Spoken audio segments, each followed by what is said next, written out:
Yeah, go back to London. Thank you. Cheers. Sorry, I'm really sorry. Knocked him off the microphone off. Sorry. Where's this? Is it just yours? Leave it there, that's okay. Okay, thank you. Sorry about orders? Thanks, guys. We're joined by Kiernan Dewsbury-Hall to preview our Conference League fixture with Servette tomorrow.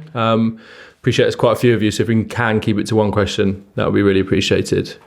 Nizar, do you want to start us off? Hi Kiernan, nice to see you. I just wanted to ask you, how exciting is it to be playing in Europe and getting that opportunity yourself? Yeah, very exciting. Got good memories of the last time playing in Europe at my old club. So yeah, it's lovely to be back in it. It's a competition that you want to play in as a player. So no matter what it is, so the fact that we'll be travelling again over Europe's going to be exciting. And could I just ask you, there's been a lot of noise about the squad being oversized, but Enzo Maresca said that there's only 21, 22 players in the group. How does it feel as a player? Do you feel like it's a bit of a bubble and all that noise doesn't affect you, or do you sort of feel that there may be too many players here? No, we're in a bubble. You can't let that sort of thing affect you. The only thing we're doing is just going out every day and training as well as we can. Getting ready for the matches. Everything that happens outside is not up to us. We've only got one job, and that's to play as well as we can for the club.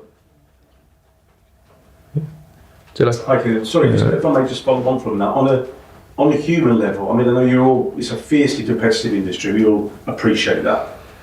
There are also, colleagues, maybe some of them might be friends. How you feel on a human level, knowing that there are players and such a large group being kept away from the first team and clearly not wanted anymore. How does that feel? Could be at any club, how that feels on a human level. You've got friends and colleagues like that.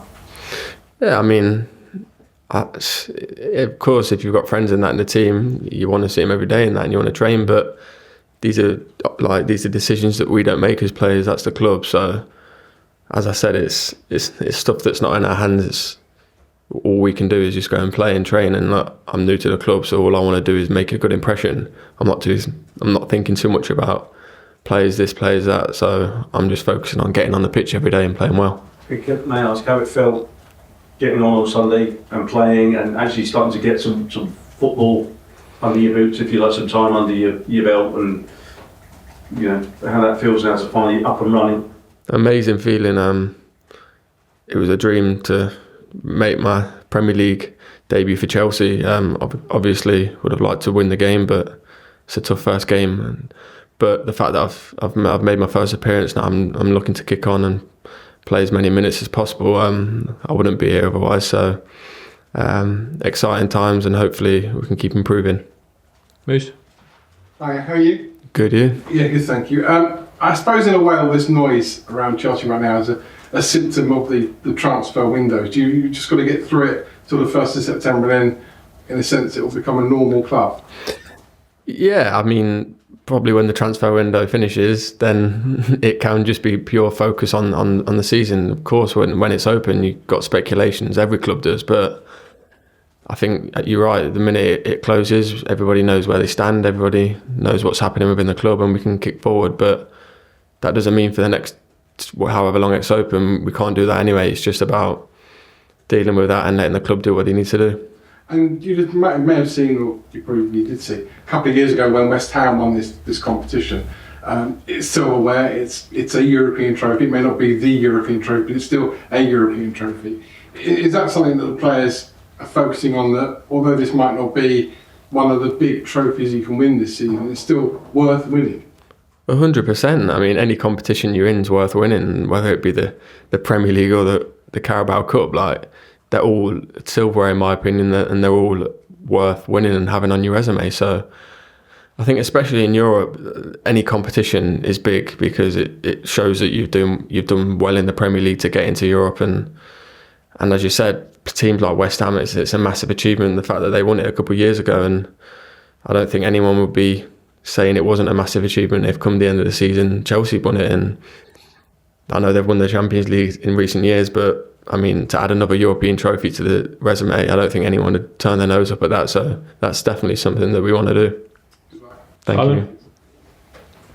Hey, obviously Chelsea will be under pressure, right, for this tie. Well, all the pressure's on your shoulders because everyone expects you to be. So that Yeah, probably. I feel like that's most games that Chelsea play.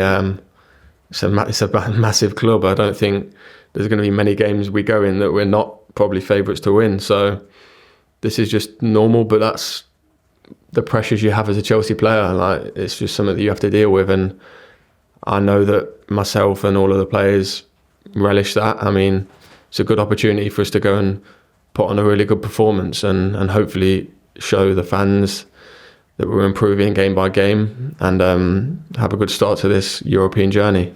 and speaking of pressure, like Raheem Sterling, Ben Chilwell, there's some big names that have been left out.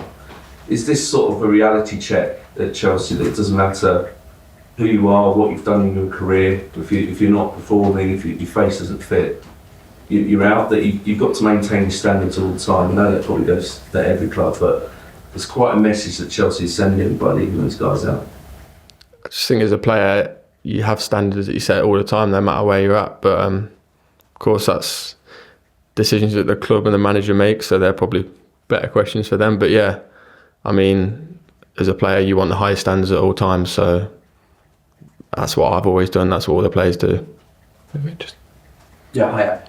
Enzo just been in here. He said he's been very honest to the players at training separately. They aren't in his plans at the moment. From your experience, is that what you've got experience on? He's a straight-up kind of guy who tells you how it is, pretty bluntly if need be. Yeah, and I think people respect him for that. As a player, you just want to have clarity in terms of what's happening, and he's definitely a person that gives you that. So I don't think you can have any complaints that side. But yeah, I mean, I think it would cause more upsets in any aspect of life if he wasn't honest with people. So the fact that he is a good thing. Okay, we've got time for two more, Ben, and then finish with Gary, please. Can you just explain a bit what you think Maresca's looking for in that position? Because there's a lot of players that can play, say, in that 8, advanced 8 or 10 role, ranging from you to a Wood, a false 9, the likes of Cole, Nkunku, João Felix. What do you think he's looking for in that position, and why do you believe you're the best candidate to start those games there? I mean, I think it's hard to exactly pinpoint what he's looking for because it's a complex position that requires a lot. But I mean, he just wants someone that's an attacking threat that can obviously contribute with goals and assists, press well, work hard for the team, and just have an understanding of the position. So look, I feel I'm as better suited as anybody for that, and I believe my ability to the fullest. Well, as in pre-season, if needed, are you prepared and comfortable going left? Left what? Oh, left wing. Yeah, I mean, I'm comfortable playing anywhere. I mean, as long as I'm playing on the pitch, that's all that matters for me. So whether it's left wing, right back, like centre and left and right, I'm happy. Perfect. Gary's finish. Yeah, just again on Enzo really. Obviously Raheem and Ben, for example, are senior players who've done a lot for this club. You describe them as straight talking, and that's important, but different players perhaps see things in a different way. Is there any suggestion or fear that he might be too brutal in his approach to this early in his career at Chelsea? Have you heard any sense of players saying, well, I don't really like the way they've been treated? No, I mean, I've not heard anything of that wise. Probably better to ask him and see if anyone's come to him and say he's a bit too straight. But in terms of, for me, no, like he's just been straight and everyone's respected that in my eyes. Cheers, guys. Thank you. Thank you. Cheers. Thank you. Thanks, Anthony. Thank you. Tu parles avec elle.